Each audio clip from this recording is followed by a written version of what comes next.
Alam niyo po ba na sa halagang 10,000, pwede na po kayong mag-umpisa ng sarili niyong bigasan?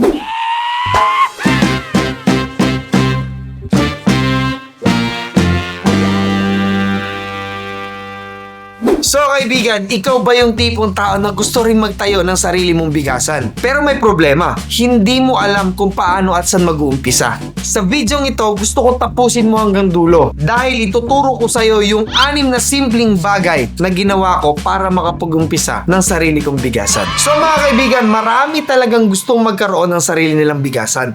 Dahil syempre, eto nga naman yung isa sa pangunahing pangangailangan ng mga Pilipino. Sabi nga nila, di ba? Mawala na ang ulam, wag lang yung kanin. Kasi tayo mga Pinoy, hindi talaga tayo nabubuhay ng walang kanin. Kaya isa ito sa pinakamagandang negosyo na pwede mong gawin. Magbigasan.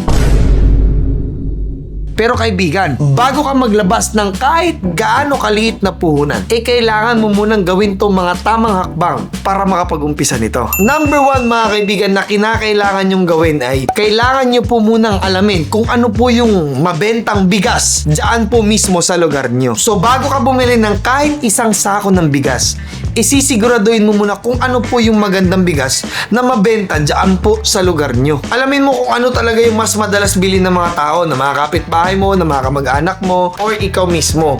Mas madali ibenta yung bigas na gusto ng mga tao. Kasi mga kaibigan, may mga lugar, no, na ang mura ng bigas, pero hindi binibili ng tao. Kasi hindi naman po yun yung gusto nila. At meron namang mga lugar, sobrang mahal ng bigas, pero yun at yun talaga yung binabalikan nila. Meron din mga tao na gusto na mabango, meron din mga tao na gusto na walang amoy yung bigas. Kapag alam mo na yung mga pangangailangan ng market mo, no, mas mababawasan ho kasi yung tendency na mastakan ka lang ng bigas. Ayaw naman po natin, no, malaon yung bigas natin kasi hindi po binibili ng tao yung dinisplay mo na bigas. Kasi hindi mo sila mapipilit bilhin yung bigas na hindi talaga nila gusto. Mas madali mo silang mapapabili dun sa bigas na gustong gusto nila.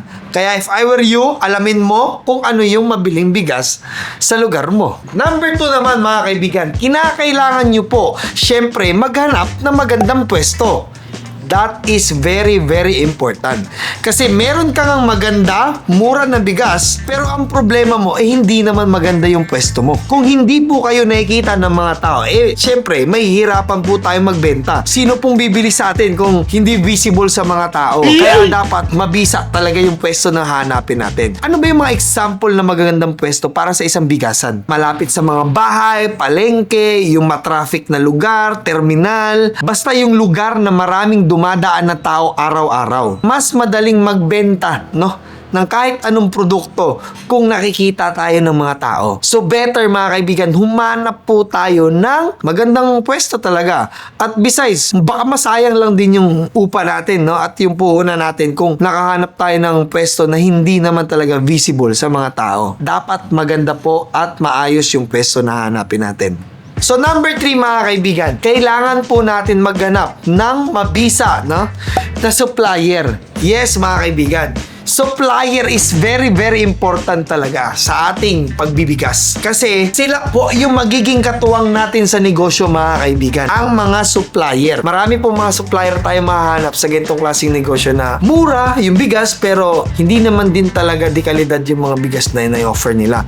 Minsan talaga is, maloloko ka, luma yung mabibigay sa'yo kaya kinakailangan po natin maghanap ng maayos at matinong supplier. Kapag mas maayos yung supplier po natin mga kaibigan, mas makakapag-offer din tayo ng maayos na bigas when it comes sa price, sa quality. Kasi sometimes may mga supplier talaga na hindi talaga sila consistent when it comes sa supply, sa quality ng bigas. Iyon yung isa sa mga magbibigay ng talo sa ating negosyong bigasan. If I were you, maghanap po tayo, no? Suyurin natin lahat ng lugar para makahanap po tayo ng matinong supplier. Well, kasi nga, mga kaibigan, sila talaga yung maging katuwang natin sa negosyon to.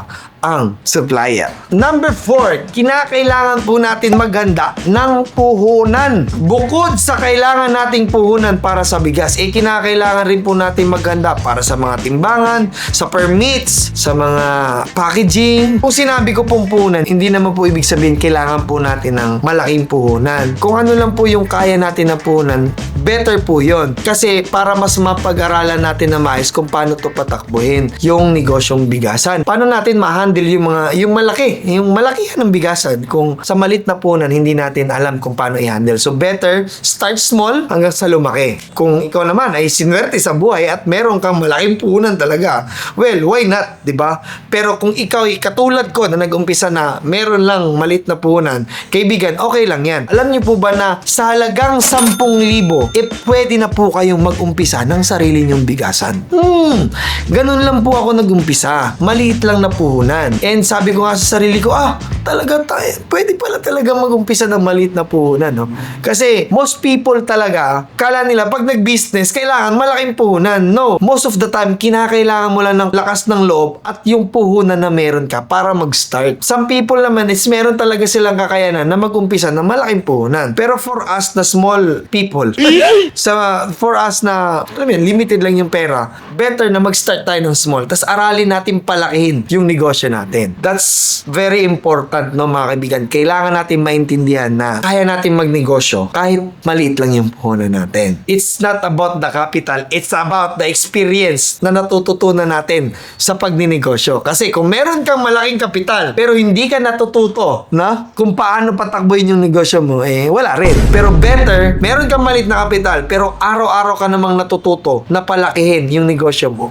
Mas gusto ko na yun. So number 5 po, mga kaibigan, kailangan mo mag-umpisa lang sa small variety ng bigas. Huwag yung 15 agad. Wala akong ganun. Mahirapan po kayo. Kailangan po natin mag-umpisa sa maliit na variety ng bigas. As much as possible, 2 or 3 variety lang po. Kasi dito sa pagbibigas, kinakailangan mo talagang aralin kung ano yung kailangan na bigas ng tao. So mag-i-start ka sa small variety. Tapos pag alam mo na, kung may extra money ka naman, then that's the time na pwede ka magdagdag ng variety na hinahanap ng mga tao. Kasi syempre, mas safer po pag konti lang po yung variety na meron tayo.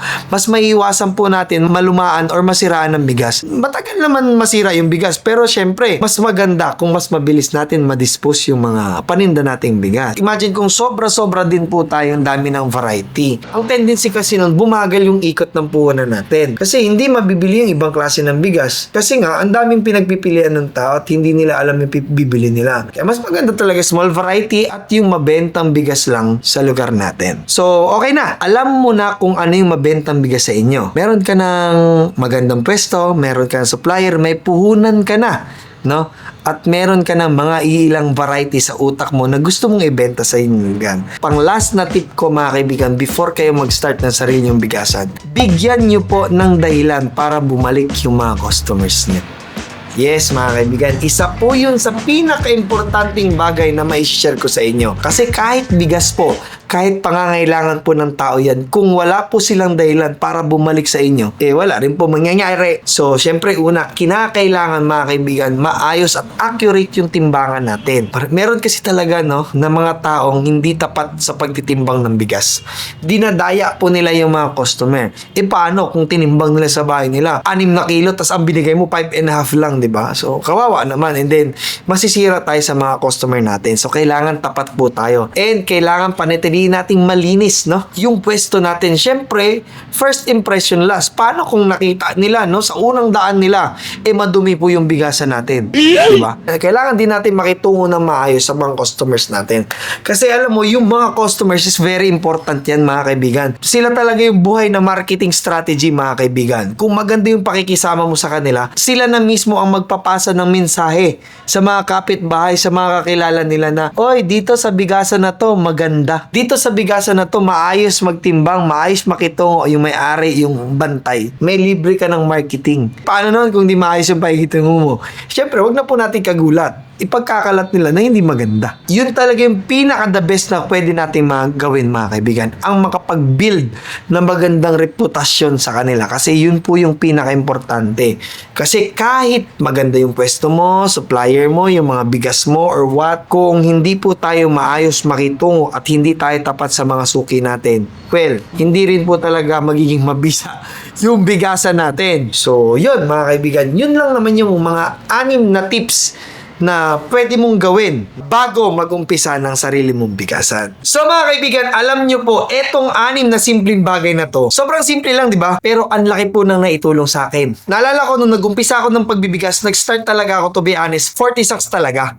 And 4 na variety po yon. Isang malsa, tapos may mga imported, tapos meron ding local rice. Nag-upisa ako ng ganun lang, konti lang. Tapos after how many months mga kaibigan sa pagiging consistent, pagiging maayos makisama sa mga customer, naging maganda po yung takbo. So ito po yung nag-umpisa ako ng bigas. And ito naman yung after a year. Di ko napansin, unti-unting dumami na po yung stocks ko. Di ko napansin, unti-unting dumami na po yung mga customer ko. Nagtuloy-tuloy lang po yung ginagawa namin. At ang naging katulong ko po dito ay yung mama ko. So, isa lang naman to sa mga bagay na pwede kong maitulong sa inyo. Pero, matututunan nyo rin po yung mga pasikot-sikot, yung mga importanteng bagay na kailangan natin gawin sa ganitong klase negosyo para mas maging successful pa tayo sa ganitong ginagawa natin. So, yun lang mga kaibigan. I hope meron po kayo natutunan sa video na to. Kung meron po kayong makakilala na gustong mag-umpisa ng ganitong klase negosyo, please share this video sa kanila. Para kahit papano, meron po tayong konting tulong na maibigay sa kanila bago sila mag-umpisa ng sarili nilang bigasan. Hanggang dito na lang po itong video na to. At kung ikaw, bago pa lang po kayo dito sa channel ko, syempre wag niyo pong kalimutan mag-like, comment at subscribe. At i-click niyo na rin po ang notification bell para updated po kayo sa mga bagong video ko. Ano pa nga ba mga kaibigan? See you sa next vlog! Subscribe!